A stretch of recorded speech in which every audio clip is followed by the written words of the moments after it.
OTB AM is live in association with Gillette. Good morning, start with Gillette, giving you the confidence to tackle the day ahead. If you want to get in touch with us this morning, we'd love to hear from you. 0879 180 180 is the WhatsApp number, and you can also, of course, get us on our YouTube comments. Right, it is time for us to talk about a new beef is real. This happened at the weekend. It was Zlatan versus Lebron, two of the world's great sports stars wrestling here. Owen, what's going on? Yeah, this is the Battle of Los Angeles. Former LA Galaxy star Zlatan Ibrahimovic, of course, going up against Lakers star LeBron James of the Lakers. So for people who might have missed this beef, and you know what, I'm not so sure the beef is very real at all. More on that later. But for people who might have missed the start of this beef, here is Zlatan speaking to Discovery Plus Sport. You like going to watch basketball? Yeah. I liked a lot, and he's a phenomenal in what he's doing. But I don't like when people, when they have some kind of status and they go in and they do politics at the same time what they're doing. I mean, do what you're good at. Do the category you do. I play football because I'm the best in playing football. I don't do politics. If I would be a politician, I would do politics. That is the first mistake people do when they become famous and they come in a certain status. Stay out of it. Just do what you're best at, because it doesn't look good. Now, people were quick to point out that Zlatan telling other athletes to stick to sport is hypocritical, considering he's been willing to take endorsement money from Xbox, from Volvo, from Samsung, from Nivea in the past, which isn't exactly sticking to sport. But in fairness to Zlatan, let's just focus on the fact that he's talking about politics and politics only here. He's been relatively consistent, at least, on his view of politicians, at least. So ahead of Euro 2016, he gave this interview to CNN. Can you finish these sentences for me? Donald Trump is... I don't care. However, from the same piece, we also had this. Muhammad Ali is... the best ever, the greatest. He's my idol.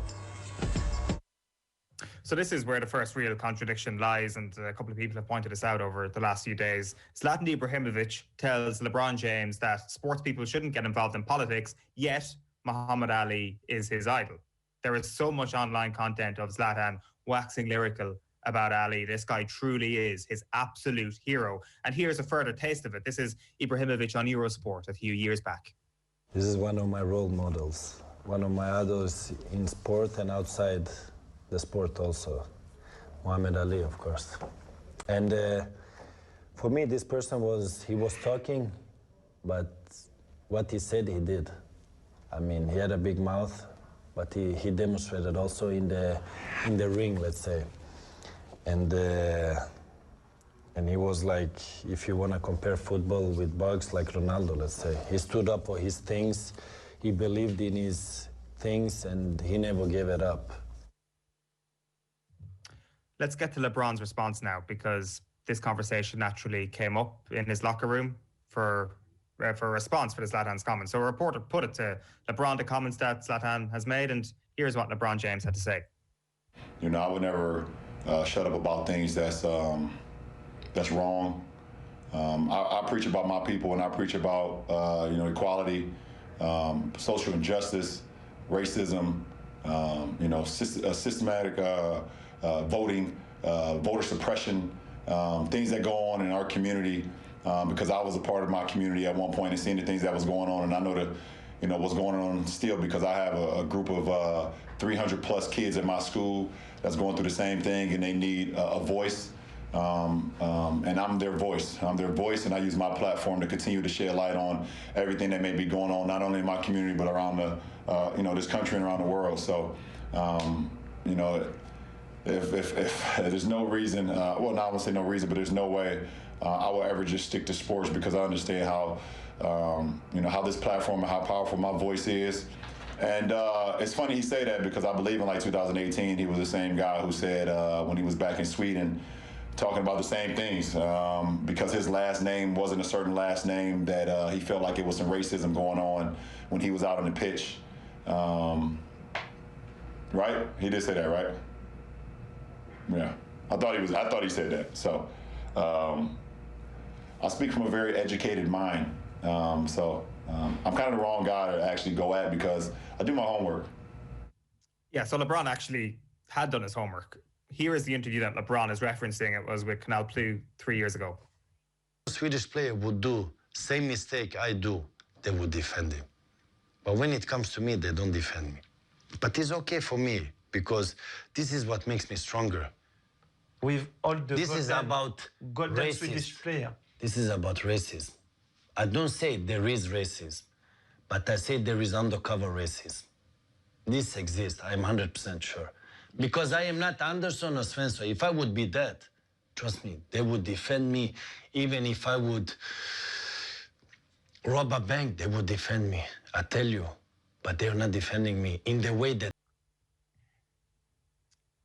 So it is worth reminding ourselves at this point, and Zlatan touched on it in the interview there, about his background. People who've read his book, people who've read up on Zlatan will be well aware of this. His father is a Bosnian caretaker, his mother a Croatian cleaner, his father's village massacred and ethnically cleansed by Serbs. Now, Zlatan Ibrahimovic grows up in the Malmo ghetto of Rosengard, which is a melting pot of immigrants into Sweden.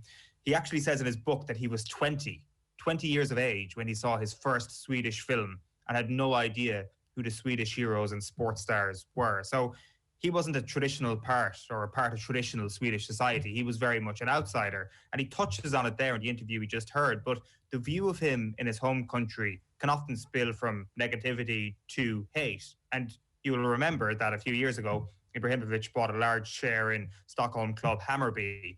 Naturally, this didn't go down well with a large swathe of Malmo fans, and it has consistently been taken out on the statue of Zlatan in Malmo. Now, this statue has its own Wikipedia page. This statue has its own vandalism subsection on said Wikipedia page, and the statue was removed from its plinth over a year ago at this point, January 2020. And some of the vandalism, I'll accept, is like rival fan stuff, but other parts of the vandalism had more than just a small undercurrent of racism about it. Take this article from France 24, for example, where Joanna Frandon, a journalist, describes how Zlatan is criticised because he is a symbol for immigration in Sweden.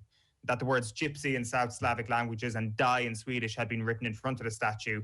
And because of his immigrant background, some Malmo natives expect more gratitude from Zlatan. So this makes it really interesting when you hear what happens last week. And when LeBron, even when you hear that piece we played a few minutes ago, talks about equality, social justice and racism, you would think that Zlatan would actually feel fairly passionately about those subjects. But I guess what he said last week doesn't mean he doesn't care about those matters. And there's been a really good piece done on this in the past, Simon Cooper in the Financial Times, where he compares the immigrant mentality of Ibrahimovic in Sweden to that of Philip Roth in New Jersey. This is not a rabbit hole we're going to go down this morning, but it's available for free on the website now if you want to take a look at it. But this one section here from his time at Inter Milan is interesting. Cooper talks about Zlatan crusading against segregation. And I'll quote from the piece here. When he joins Inter Milan, he is disgusted by the setup he finds in the changing room. Brazilian players sit in one corner, Argentinians in the other, and everyone has their own corner too. Zlatan understands people sitting with their friends. That happens at all clubs. But here they did it all on the basis of nationality. That was so primitive. He tells the club's president, Massimo Moratti, that the national cliques must go. These attacks on segregation are the only views on society Zlatan expresses in his book. So I accept that we're clutching at straws here when we're trying to get an identity of what Zlatan thinks about politics. But then we look at his view on racism last year when the Black Lives Matter protest really came through and was transported through sport. And this is Zlatan speaking to the BBC about racism in football in December. It's not about the last 9 months. I think this is an issue people have been talking for a very long time. And I think my game, football, is where you connect all the people from all these parts of the world in one. So I say football is one religion and everybody's welcome.